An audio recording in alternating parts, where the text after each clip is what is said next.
My name is Rosa Gonzalez Abrego, and I'm here with the Austin Women in Housing. So I just want to remind you, you will have 1 minute. The ladies to your left are the timekeepers, so they will be giving you a 30-second warning. So please, we're rushed for time, so we're going to try to go through this as fast as we can. So I would like to start by having you do a 1 minute opening remark. So we will start with Mr. Duncan. So thank you so much, Housing Works and Rosa, everybody, for being here. I'm surprised the room is not a little more packed. I think housing is an interesting topic in Austin, and I'm sure the video will reach a lot of people. So thank you all for tuning into this video if you are. This is kind of the core issue of our society, is how are we going to house people? And what I'm here to remind us is that the market is not the only way to supply a demand, to fulfill a need. We have a human imperative. Throughout thousands of years of history, we have figured out models before. The market is not the only way. We need more humanitarianism, we need more compassion, and we need more abundant thinking. So I'm here to bring that. My name is Travis Duncan. Thank you so much.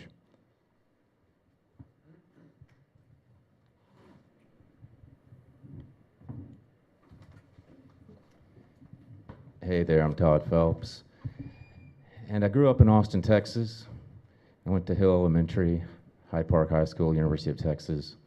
And I entered the mayor's race in 2014 because I was really frustrated at the time seeing friends having to leave Austin because of the rising affordability crisis and the rising taxes in our city that didn't seem to be going to the appropriate resources.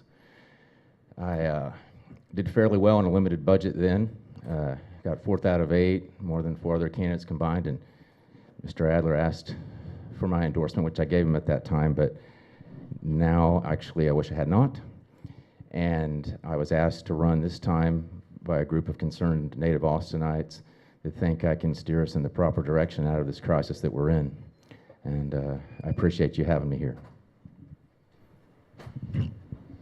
Good afternoon, everyone. I'm Laura Morrison. I am running for mayor because I think we need to be stronger in the way we're addressing people's needs in this town.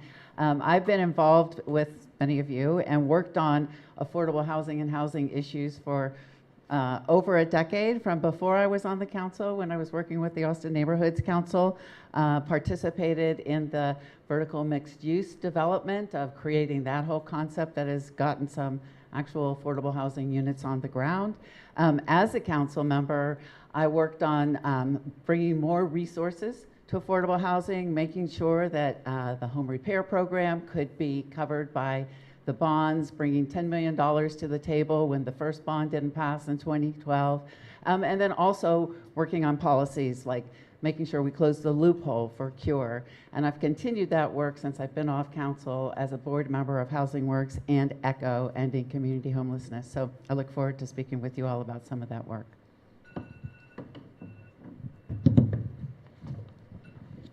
I want to thank everybody for showing up, and anybody who's tuning in to look at this. I'm real proud to have been part of a 10-1 city council the last 4 years that I think has been one of the most progressive councils Austin's ever had. Leading among cities on issues like immigration and LGBTQ rights at the state legislature, leading cities not only in the state but in the country. And then also in the world when you look at climate change issues. Proud to be part of a city that's passed fair chance hiring, earned sick leave, that's taken the living wage in the city up to $15 an hour. Proud to be part of a city that's increased money to the Housing Trust Fund by 540%, planted 2,000 homes, 5,000 in the process. Developed the first regional workforce development plan to take 10,000 people out of poverty to middle skill jobs. Working really hard on gentrification with a task force now implementing and discussing the UT study, the largest mobility bond in the history of the city.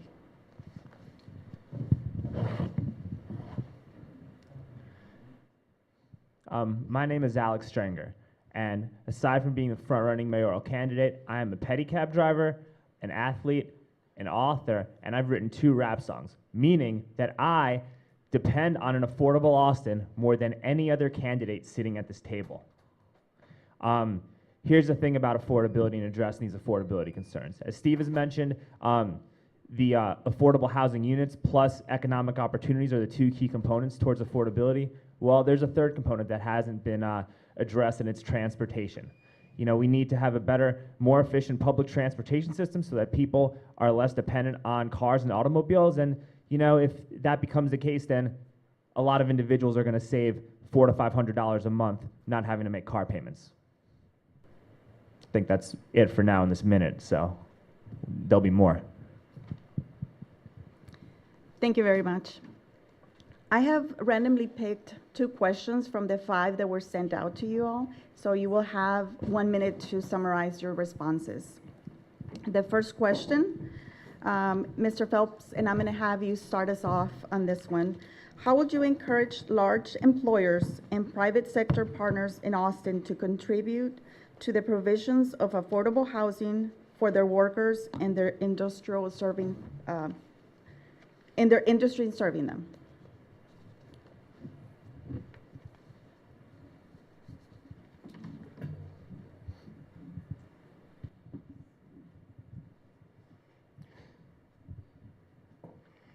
I was thinking about this, and you know, instead of asking the employers to get into the housing business, we should have the employers pay living wages and benefit packages where the workers would be able to afford to stay in Austin. And you know, I think that when you try to demand things of employers that are fighting to stay here on their own with overregulation, you burden them. They have to pay, you know, they end up paying their employees less, and people have to move out of Austin. I mean, that, you know, the reality of the paid mandatory sick leave is a double-edged sword. There's a lot of restaurateurs that are not going to have the money to stay in business because of that, and then there's less jobs, and then people have to leave. So we need to approach this from a practical standpoint. Thank you. So certainly putting that on the table as a strong topic of conversation is one way to approach it, but we also need to be stronger than that. We have opportunities where the council has discretion in what they're doing when large employers are coming forward or large developments are coming forward. For instance, with the Grove, I was just talking with someone with the Grove. It would have been an absolutely optimal place for lots of workforce housing and in a great area for workforce housing. But unfortunately, the zoning entitlements that they were given didn't really require much at all, and they could have. So setting our expectations and making sure people know that that's what's going to be asked for. And then the second thing I want to mention is Imagine Austin calls for centers to be developed to be able to create complete communities, including large employers like up at the Domain. And when increased entitlements are being given there, it's clear that we can put some constraints on that.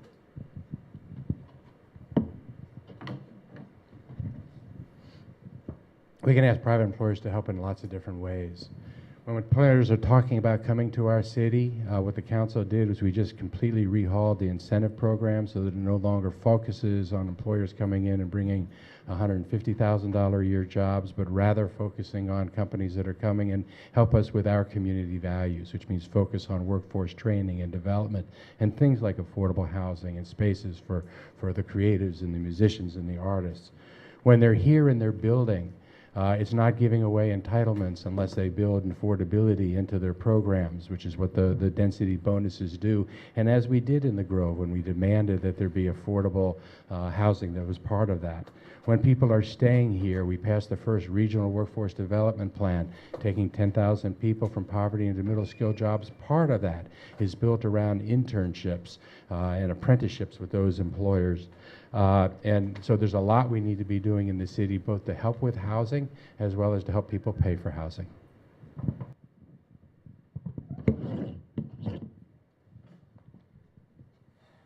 Well, they can start by paying property taxes. that could be the first thing they do. I mean, 40% of property taxes on city-owned land go to the building of and construction of affordable housing units. I think that developers that come in here, and I mentioned this before last week, they need to pledge and actually follow through on building the required 30 to 50% MFI units. And if they want to pay that density bonus fee, it should be doubled, raised to $4 a square foot at the very least compared to $2 a square foot. I think that's something that is a very practical thing that we could all agree on. I think that Todd mentioned something, and he mentioned the paid sick leave, and I kind of agree with him. I think that I agree with him to a point. So I think that large to mid-cap employers, employers and companies, if they have it within their budget or there's a certain operating budget, I think that yes, then you should offer paid sick leave. But if you're a startup or if you have under a certain amount in your budget or under a certain amount of employees, then I think that those requirements should be a little bit more lenient to give everybody a level playing field and create more jobs. Thank you. So we need to get one thing very clear. Every single builder, every single developer in this city right now is in violation of our constitutional right to have an ecologically resonant planet. Meaning the materials they use, the methods they build are negatively impacting our environment, which is causing instability and non-resilience altogether. So everything we've done up until this point has failed. We have to acknowledge that. We need a radically new shift, and it's actually reasonable to require that everybody builds net zero carbon sequestering because this addresses affordability at the root cause. The other aspect of this is a concept I'd like to bring to you called regenerative real estate. It's very simple. Right now, in the real estate industry, they have a limited profit margin because they're depending on charging people rent. But basically, when you invest in places that are rent-free, utility bill-free, and you have profit-sharing entities, we don't have enough time in 1 minute to go over this, but it's called regenerative rather than extractive, which is what we do now. Thank you. The final question, Mayor Adler, if I want to start with you. When considering affordable housing to be supported by the city, whether financial or other support, what would be the 4 criteria that you would use to rank projects to deem them worthy of your support? When someone comes in with an affordable housing project, when we look at the priorities for me, when I assess those, the first factor I would look at would be location, because we want to make sure that we have affordable housing opportunities all over our city, especially in high opportunity areas. The second factor I would look at would be how many units and how deep is the affordability. So how much of the project's being put to affordable uses, and do we get below 80%, 60%, 50%, 40% affordability, whether there's access to transit, to jobs, to amenities, to grocery stores. So that access question. And then the fourth one would be how is the project leveraging impact? Is it making use of non-subsidized dollars? Is it leveraging other dollars from around the marketplace and in the city so that our limited dollars gets expanded as much as we can? Thank you. Mr. Chair. So I think that when it comes to that issue, I think there has to be the number of 30 to 50% MFI units has to be taken into consideration. I think that accessibility to public transportation and high opportunity areas is another factor. I think that vocational training within that facility and access to fitness and wellness is a huge issue. I think that a continued record of being able to upkeep and manage and maintain the property is another component that hasn't really been addressed yet. And I think the last thing I want to address before I hand the mic over is there needs to be an accessibility and proximity to good schools so that their children can receive an adequate and proper education. Thank you. Mr. Duncan. So yes, we know everything is interrelated, transportation, education, all of this. We have to be very clear that when we are talking about things in terms of MFI, median family income, as it relates to housing, what we are essentially agreeing when we say that and frame the conversation that way is that because someone is poor, they don't deserve quality housing. And so I am refuting this entire farce that it goes against the facts of our planet, which we live on an abundant planet. And when we talk about MFI, we're talking about scarcity, and we're saying that poor people deserve bad housing, and I disagree with that. So what I say is that everybody deserves abundant housing. So the first thing we have to do is we have to be ecologically resonant. We have to be net zero. We cannot exacerbate our environmental destruction. It has to be regenerative investment, meaning it's not extracting from people constantly, and then we're out of time. But it's very important that we acknowledge that all human beings deserve quality housing. This is very important.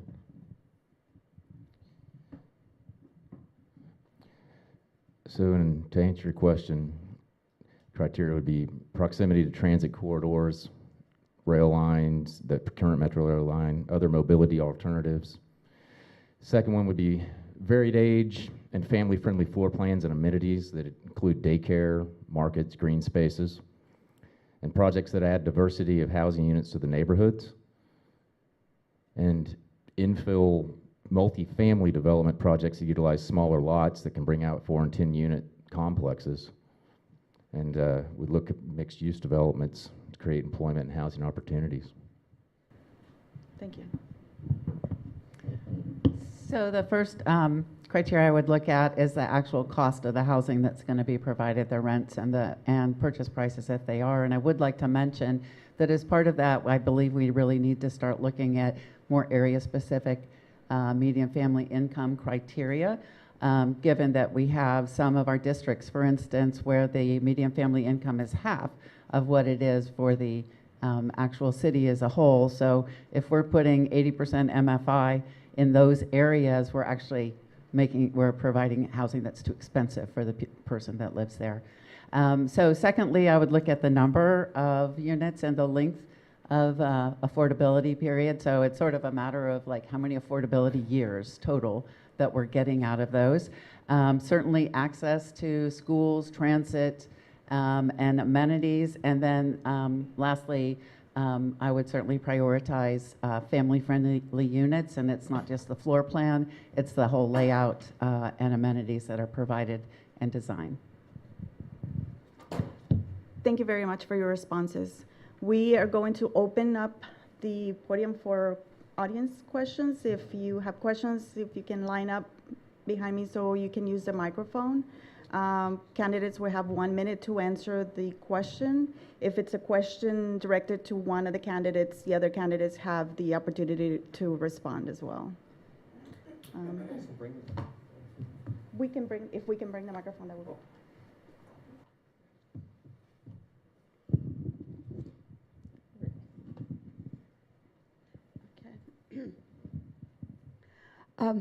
This is a question for everyone. What about the affordable housing that already exists? And I'm asking this because I live in an affordable housing complex, and we're starting to get tack-on charges beyond our rent. So that's why I'm concerned about it. Thank you. We will start with Ms. Morrison, if you can respond to that. Yeah, preservation of affordable housing and making sure that the ones that exist stay affordable is a critical issue. One of the things I did while I was on council is work with Housing Works to actually create the preservation plan for affordable housing, but more specifically to the issue that you just raised, in terms of tacking on fees so that it makes it less affordable. We have to be really careful about that when we're talking about, quote, affordable housing deals, to make sure that those things aren't possible and that it's barred, so that we don't actually, put people in a position like you're talking about. And then also, I think another thing to highlight is that some people, sell their property. I was just talking with somebody, fully meaning that it would be affordable housing, but with property values going up, there's got to be ways that we can look more toward community land trusts and stuff to keep those things affordable. And lastly, I'll just talk about our low-income tax credit properties. We need to keep an eye on them and make sure that we're aggressive about acquiring them when possible.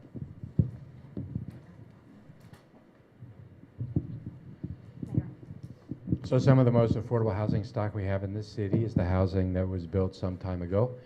We find that under current standards and current costs, when you build something new at the very get-go, it's relatively unaffordable. So we're trying to do as many things as we can, and I'm real proud of what this council has done in that regard. We've initiated a strike fund, 2 strike funds, as a matter of fact. One to try and buy apartment units that are for people who are making less than 60% mean family income. That requires subsidization, but also creating a strike fund for properties that are making for 60 and 70% mean family income. We came up with really the first ever model for that anywhere in the world, and they closed on their first property last week. So I'm excited about that. We've also have passed Proposition A, taking it to the voters, which is the largest investment in affordable housing in the history of the city, 4 times greater than anything that has happened before, and I hope everyone's going to vote for it. And then we've passed all kinds of tenant protections, letting tenants organize, legal fees for tenants so that they can better protect themselves when landlords start doing those kinds of things. So, like Stephen just mentioned, I'm a big supporter of tenant unions and organizing so that you can address and fight for these issues that you're talking about. I also would like to give you my email address right now, if that's okay, so that you can email me within the next couple weeks and I can figure out maybe some possible solutions. It's Alexander, ALEXANDER, STRENGER at gmail.com. So if you want to email me, I'd be happy to talk with you about this. Also, where exactly do you live? Or are you near any public transportation with your affordability units? I'm just asking you if you're near any. Are you near any public transportation systems or anything? Oh, I was Yeah, asking. it's- Well, all right, we'll talk about this more, but I do think that there are, I want to talk more about what you mentioned after the forum, if that's okay. Thank you. Yeah, thank you for asking that question. There's so many factors here, and I know that tax and property tax is a big issue with the governor's race right now, and with the legislature and the state and the county and the city all have to do with that. One thing that we could look at across the board in collaborating with all of those entities is shifting from a building and a land tax to just a land tax. And what the land tax does is it taxes based on the use for the land, and so it shifts away from residential people. So the other thing is that a lot of these landlords are out of town. They are just investing in property, and they view human beings as a commodity, which is a problem. And what they do is they come in and they buy a bunch of units, and they're just extracting money from people, raising costs. They don't care about the quality of life. So we need better systems to shift the tax burden onto the out-of-town extractive type of landlords so that we can put into these low-income situations and help people that are struggling locally.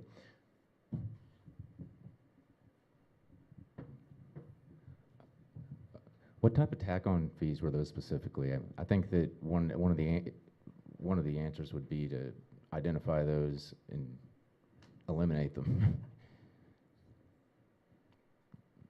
Do you recall? Well, actually, you're holding your microphone a little too close to your mouth and you're echoing. I'm sorry about that. Well, I can just do it this way. The tack-on fees, what type were they? Let's see, one was rent for pets, which I've seen in other units before I moved into an affordable housing unit.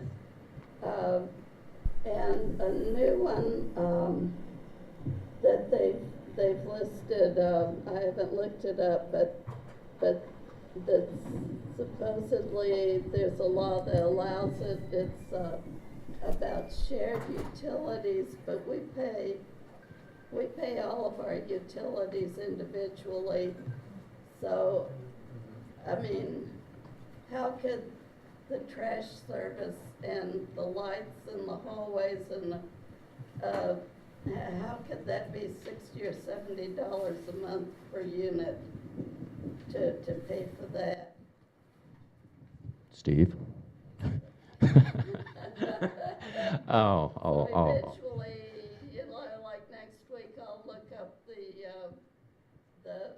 the part of the law that they quoted and see whether or not I think it applies. Right, okay, thanks for that. Yeah, I just think that we should identify those types of fees, and you know, they seem cumbersome, and try to eliminate that. Okay. Thank you. Hi, I'd like to know how you plan on addressing the landlords that receive tax credits and subsidies to provide affordable housing, yet they provide unlivable housing. How do you plan on holding them accountable? Because, you know, receiving all these tax credits and subsidies and being on the repeat offender list for decades just kind of seems like there's not being held accountable and there's no follow through with anything. Thank you. Mr. Stranger, would you please start us off? I think we need to create performance review boards for these complexes, and if they receive an unsatisfactory score, there should be an economic penalty levied upon these owners, and I'm happy to discuss with y'all what that penalty would be. Thank you. So this gets to the core of the issue, because we as a society have set a very low bar for ourselves for what affordable is and for what compassion is. And so the first thing we have to acknowledge is that there's still profit in these nonprofit developers. So we need to eliminate this whole model of extracting from human beings to begin with. So that doesn't address what we have now. That helps us when we're moving forward. So what we have to do now is we have to look at every case is different. Like I mentioned with the out-of-town developers, we have to look at that, because that's fundamentally taking money from people in Austin, and we need to figure out how to shift the tax burden onto them. And then also look at a cooperative way, because I'm not against developers. I'm thinking about regenerative investment. So what is a way we can cooperate so everybody wins? Because that is possible, and we've been led to believe that it's not.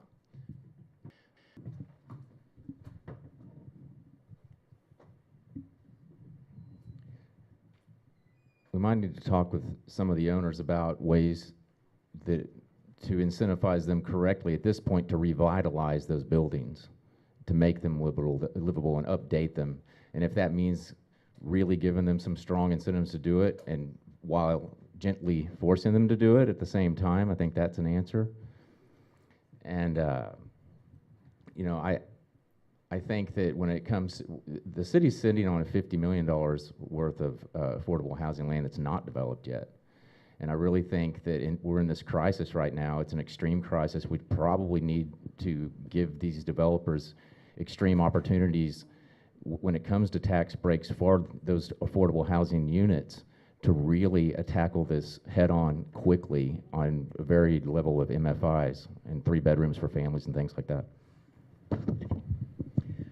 Thanks for the question, Nikki. I know that, you know, we know that it's a health and safety issue that people are facing, and for the situations where the city is actually involved in being part of that because they're, you know, part of the deal, we really need to step up the accountability. I was on the council when we created the repeat offenders program, and it's clearly not working. It's clearly not enough to be able to address the substandard housing that's in this town. And when we did it, you know, it was sort of a matter of, well, we're going to try this, and then we need to see if it works, and we'll make it stronger if it doesn't. So it's time, number one, to make it stronger. Also, you know, when I was on the council, I appointed a really strong tenant-focused, quality housing focused person to the Building and Standards Commission, and that really started much stronger discussions there, but clearly we need to ratchet it up and take it farther now. The place it begins is with code enforcement, and there's been significant issues with that, so we've reorganized code enforcement, put new management in charge of that. We're giving new staffing and new dollars toward that so that they can better do the job, trying to find new tools so that they can do additional things. This is also a city council that's been in court and litigating against bad actors, holding on to and enforcing liens in ways that the city in the past had let liens go. We just did that recently with a project up at Airport and I-35 and actually caused the sale of the property to an entirely different owner. It's also investing resources, again, a shameless plug for Proposition A that's going to be on the ballot because it contains a lot more money for tenant protections and tenant enforcement. Legal support, we've put dollars toward actually hiring lawyers to help tenants, helping tenants organize, putting in now moving toward just cause eviction issues, right to return issues, and money for relocation for tenants. Thank you. Hi, I'm just curious on what our city can do more for homeless individuals and homeless families in Austin. Mr. Duncan, if you can start us off on this one. I'm glad you asked that. Thank you. This is actually more simple than we think it is. We have seemed to have all the resources to build 5-star hotels in all these developments on top of poor people, on top of homeless people. And we somehow can't figure out a way to just build a couple thousand homes. And so I'm saying, yes, we can. Yes, we can, and we will. And not only that, we will end homelessness. We will have shelter for all, but we will address the root cause of homelessness. Because you could put everyone, all 7,000 people who are on the street right now, you could put them in a house, and another 7,000 will go right back if we don't address the root cause, which is the fact that Earth has been commodified. Mother Earth is not charging us to live here. We have agreed to this insane system, and we actually have a plan to get there. So that may sound tantalizing, but the fact is that we have to address the root cause. We have to look at universal resource access, the eco-village model, the contributionism model, the cooperative, build-to-own, sweat equity models, and also we need plant medicine healing ceremonies. We need to make plants legal for human use, because actually plants will help people heal, because healing is a big fundamental piece of this.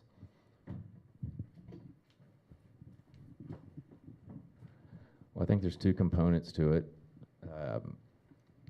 One is the people that are already homeless. You want to help them. I like what Mobile Loaves and Fishes are doing. I've been out with them prior to running, but I have not been to the facility yet, but I understand that it's a real dignified place where people can get back on track. And the other thing is preventing people that aren't homeless yet, that are on the cusp of that, from becoming homeless.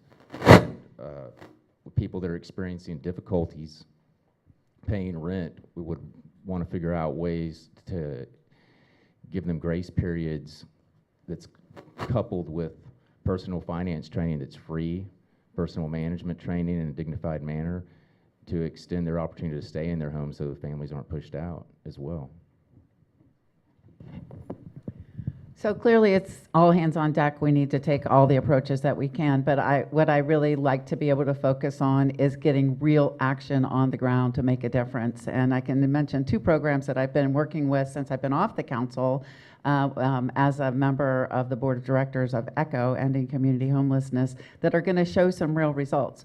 The first is Pay for Success, which is a concept that, you know, if individuals invest in helping people and providing services and a roof over people's head, it actually saves the city, the county, the healthcare district money, because it's cheaper than serving them through emergency services and jails. And so that allows the city, which I understand the city is almost at least bought into this program and set it up so that they can then return with a return on the investment. And then the second is to be able to really focus in on different demographics that are experiencing homelessness. And one of the things we've gotten started is one to look specifically at families with children that are homeless, because each one takes a different kind of approach.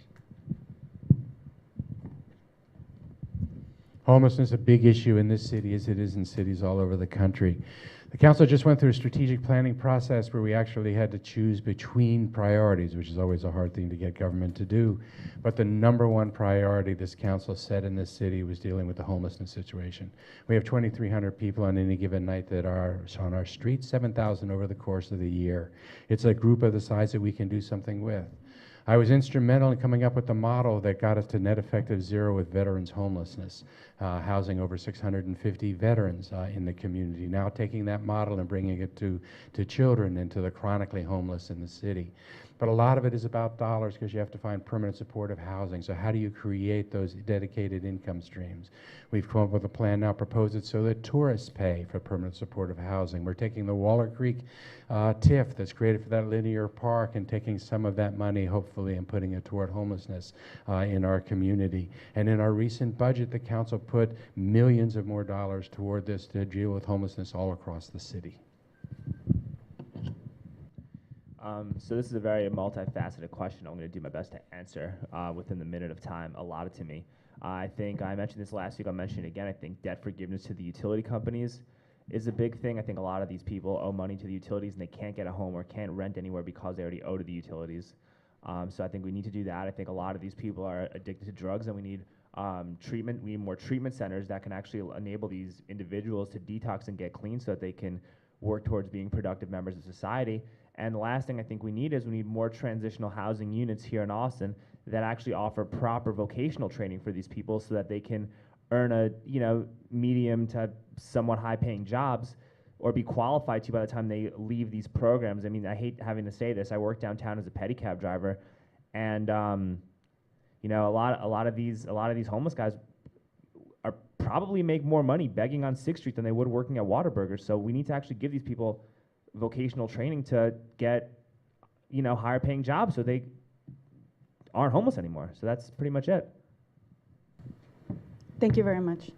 That pretty much concludes this section. We're going to transition to the next forum.